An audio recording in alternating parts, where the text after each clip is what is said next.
આપણે એક સરસ મજાની વાર્તા જોવાની છે. શું કરવાનું છે? વાર્તા જોવાની છે. કઈ વાર્તા? તો ત્રણ મિત્રોની. મરઘી, બિલાડી અને કૂતરાની. એ ત્રણ દોસ્તો ક્યાં રહેતા હતા? કસરિયા કાકાના ખેતરમાં. ક્યાં રહેતા હતા? કસરિયા કાકાના ખેતરમાં. તો ચલો આપણે બધા આ અભિનય કરશે. આપણે વાર્તા જોવાની છે. સમજાયું ને? હા. મરઘી બેન તો આમ તેમ દોડ્યા કરે, ચારે બાજુ દોડ્યા કરે. હા, સરસ. ભાઈ તો આખો દિવસ ભાવ ભાવ ભાવ ભાવ ભાવ ભાવ કર્યા જ કરે. ભાવ ભાવ. બિલાડી બેન તો આખો દિવસ ઊંઘ્યા જ કરે.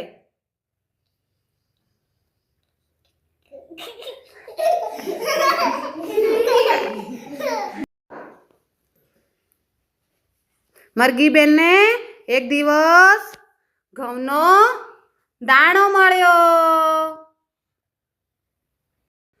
મરઘી બેન એના દોસ્તો પાસે જઈને એ દાણો ઘઉંનો બતાવે છે કે કૂતરાભાઈ મને એક ઘઉંનો દાણો મળ્યો છે, તમે મને એને વાવવામાં મદદ કરશો?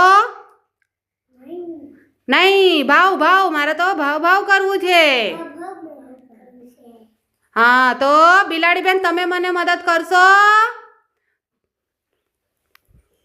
નહીં, મને તો બહુ ઊંઘ આવે છે. તો મરઘી બેન કહે છે કે તો હું એકલી જ વાવી આવું. ચાલો. મરઘી બેને એક ખેતરના શેડે એક ખેતર ખેડ્યું અને તેમાં દાણા વાવી દીધા.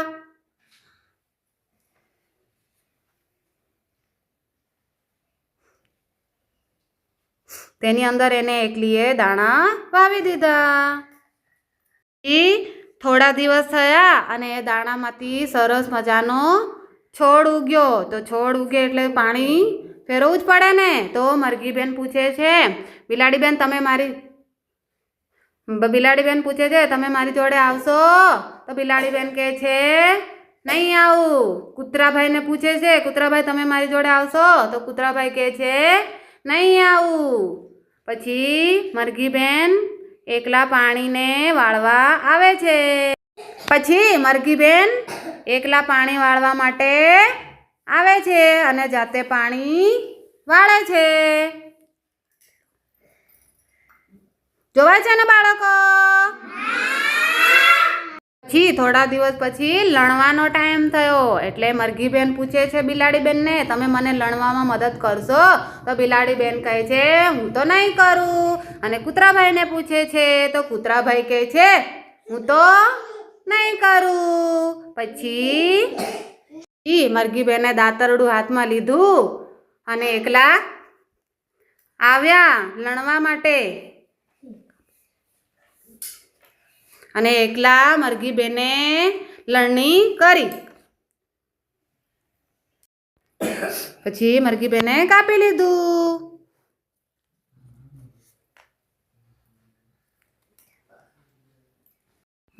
મરઘી બેન કહે છે મને દાણા કાઢવામાં કોણ મદદ કરશો?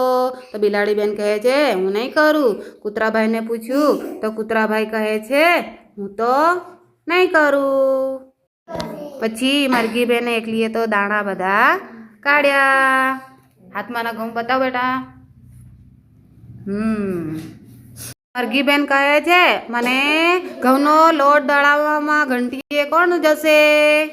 તો બિલાડી બેન તો ના કહે છે અને કૂતરાભાઈ પણ ના કહે છે. પછી મરઘી બેન જાતે દળાવી લાવે છે. મરઘી બેન પૂછે છે હવે મને રોટલા બનાવવામાં કોણ મદદ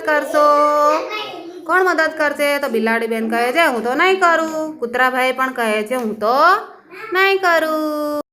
પછી મરઘી બેને સરસ મજાના રોટલા બનાવ્યા. વાહ, ગોળ ગટ રોટલા બનાવ્યા. રોટલાના સુગંધથી બંને દોસ્તો દોડીને આવ્યા અને મરઘી બેનને કહે છે કે મને પણ રોટલો ખાવા આપો.